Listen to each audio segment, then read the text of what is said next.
नमस्कार स्टूडेंट्स। आज वापस से संस्कृत पढ़ोगे ना। आज तो आपको अच्छी लगे ऐसी पोयम हम पढ़ेंगे। स्टूडेंट, हमने 3 और 4 चैप्टर 3 में जो 12 अक्षरी थी, जो सबसे पहले हमने किया था वर्णमाला, और 4th चैप्टर में नंबर्स थे। तो वो हमने की थी। तो आज हम 5th पोयम करेंगे संस्कृत में। ओके। सबसे पहले ये मैं पोयम गाऊंगी। आपको ये पोयम बाय हार्ट करनी है। जैसे आप लोगों ने श्लोकास किए थे ना, वैसे ही ये पोयम आप लोगों को करनी है, क्योंकि अभी नेक्स्ट एग्ज़ाम में आपको ये कंप्लीट द पोयम आपको क्वेश्चन आने वाला है। तो मैं थोड़ा गा के आपको सुनाती हूँ, तो आपको बाय हार्ट करने में इजी रहेगा। हस्ती हस्ती हस्ती दिव्या दैवी सृष्टि, कदली सदृशी शुंडा, स्तंभ समाना पादा, शूर्पाकारौ कर्णौ, धवलौ दीर्घौ दन्तौ, उदरं भाण्डाकारम्, उन्नत बृहत् शरीरम्, अल्पं तुच्छं पुच्छम्, अहो अहा विचित्रम्, पर्वत सदृश गात्रे, सर्पस सन्निधि नेत्रे आएगा। हाँ, वापस से बोलती हूँ। सरसप सन्निधि नेत्रे, कथमति बलवान एषः, अंकुश मात्रात् पीतः। तो ऐसे आपको कहा कि आप अगर बाय हार्ट करोगे तो आपको अच्छे से याद रह जाएगी। तो स्टूडेंट, अभी हम पोयम एक्सप्लेन करते हैं। हस्ती यानी कि एलिफेंट।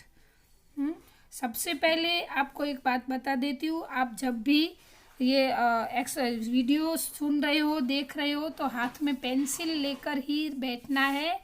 जो जो वर्ड मीनिंग मैंने इधर दिए हैं वो आपको लिखना है, हाँ, आपकी बुक में। तो चलो हम आगे पोयम करते हैं। हस्ती हस्ती हस्ती यानी कि एलिफेंट एलिफेंट एलिफेंट। हाँ, दिव्या दैवी सृष्टि। दिव्य यानी कि यूनिक, और दैवी यानी कि डिवाइन, और सृष्टि यानी कि क्रिएशन। ये सृष्टि का एक यूनिक क्रिएशन है। तो एलिफेंट एलिफेंट एलिफेंट ये सृष्टि का एक अद्भुत क्रिएशन है। ऐसे कदली सदृशी सुंडा। कदली सदृशी मीन्स लाइक बनाना। हाँ, जो बनाना का पेड़, इधर देखो आपको उसका पिक्चर भी दिया गया है बनाना के पेड़ का। सदृशी सुंडा मतलब उसकी जो सूंड है, सूंड यानी कि ट्रंक, उसकी ट्रंक है वो कैसे लग रही है, बनाना के पेड़ जैसी। हाँ, लाइक बनाना। स्तंभ समानाः पादाः। स्तंभ यानी कि पिलर, तो लाइक पिलर्स। पादाः यानी कि लेग्स, तो इसके जो पैर है वो पिलर जैसे दिखते हैं। शूर्पाकारौ कर्णौ। शूर्पकारो मतलब लाइक थ्रोट, थ्रोट यानी कि वो सूपड़ा होता है ना, गुजराती में આપણે જેને सूपड़ू कहिए। हाँ, मम्मी જેનાથી अनाज साफ करे। तो ये इस कर्णव यानी कि ईयर्स, 2 ईयर्स। तो इसके जो 2 ईयर्स है, कान है, वो सूप के जैसे है। मतलब धवलव दीर्घव दंतव। धवल यानी कि वाइट, दीर्घ यानी लॉन्ग, दंत यानी 2 टीथ्स, दो दांत ऐसे। तो उसके जो दांत है वो लंबे और वाइट है, दोनों दांत लंबे और वाइट है। आया समझ में? शॉर्ट में वापस से बोल देती हूँ। एलिफेंट एलिफेंट एलिफेंट हिंदी में बता देती हूँ। ये सृष्टि का एक अद्भुत क्रिएशन है। हाँ, उसकी सूंड है वो बनाना की तरह दिखती है, बनाना के पेड़ की तरह।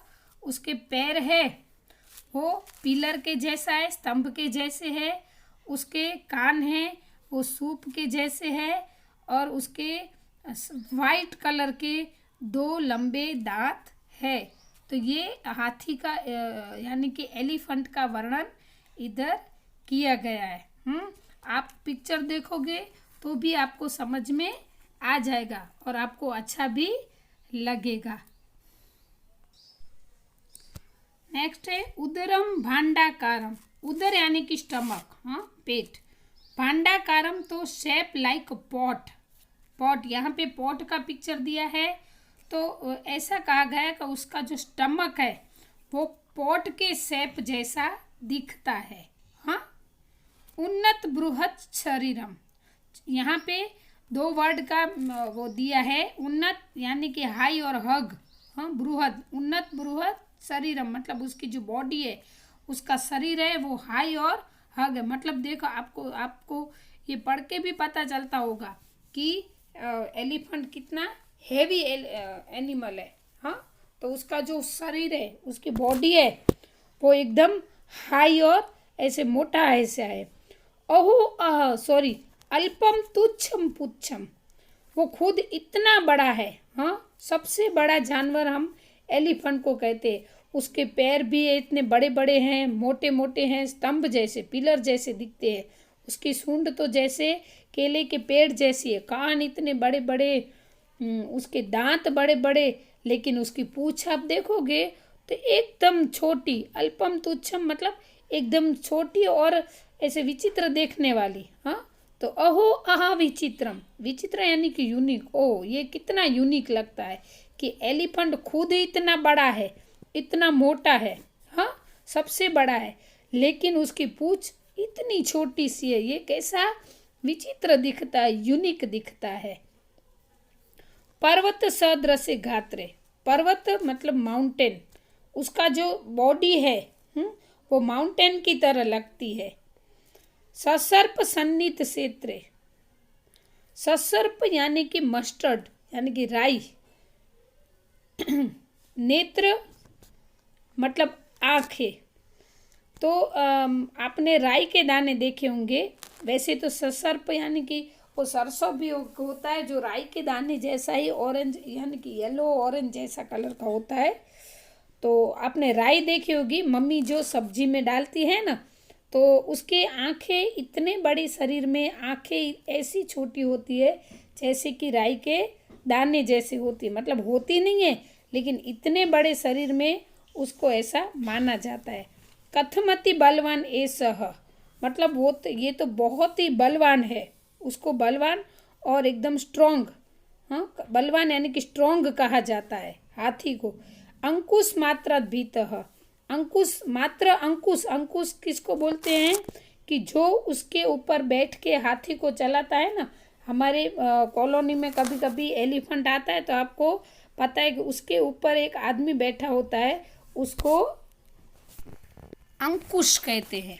अंकुश मतलब उसको कंट्रोल करना। हाँ, एलिफेंट को जो कंट्रोल करता है ना ऊपर बैठ के आदमी, उसको अंकुश बोलते हैं। भीतः मतलब अफ्रेड यानी कि डरना। वो और किसी से नहीं डरता है, किसी के कंट्रोल में नहीं रहता है। कौन? तो एलिफेंट। सिर्फ उसके ऊपर बैठा हुआ जो आदमी होता है हाथ में लकड़ी लेकर, वो उसको कंट्रोल करता है और उसी से ही वो डरता है।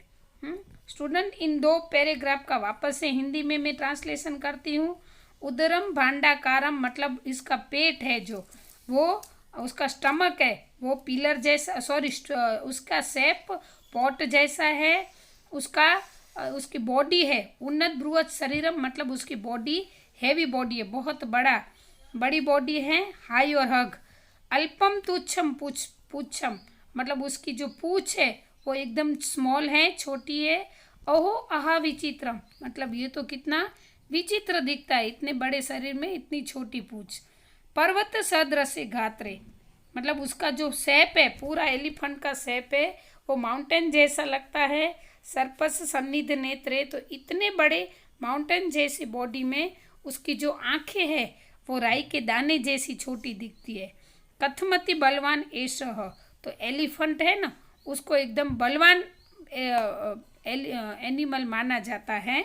अंकुश मात्रा भीतः लेकिन फिर भी वो उसके ऊपर बैठने वाला जो आदमी होता है उसको वो उस अंकुश से ही डरता है और किसी से नहीं डरता। स्टूडेंट्स, यहाँ पर ये पोयम कंप्लीट होती है। आशा रखती हूँ आपको ये समझ में आ गई होगी। इसके साथ आपको बुक में, अपनी नोटबुक में पोयम भी लिखनी है। हाँ, और पीछे जो आपकी टेक्स्ट बुक में पेज नंबर 18 पे जो ग्लोसरी दी गई है, हाँ, वर्ड मीनिंग, वो भी आपको नोटबुक में लिखना है। आया समझ में? ये 2 आपको बुक में वर्क करना है। नेक्स्ट सैटरडे तक ये कंप्लीट करना है, क्योंकि नेक्स्ट सैटरडे आपको और एक्सरसाइज आ जाएगी। तो वापस से बोलती हूँ, आपको नोटबुक में ये पोयम लिखनी है और उस पोयम के नीचे ग्लोसरी जो पेज नंबर 18 पे दी है वो आपको लिखनी है। और टेक्स्ट बुक में जो भी एक्सरसाइज है वो आपको टेक्स्ट बुक में ही करनी है। तो आप ये कर लोगे तो बहुत ही अच्छा लगेगा और इजी है, आपको कुछ भी हार्ड नहीं लगेगा। ठीक है, तो ये पोयम यहाँ पे ख़त्म होती है। नेक्स्ट एक्सरसाइज का वीडियो हम नेक्स्ट पार्ट में भेजेंगे। आपको अच्छी लगी होगी। अस्तु।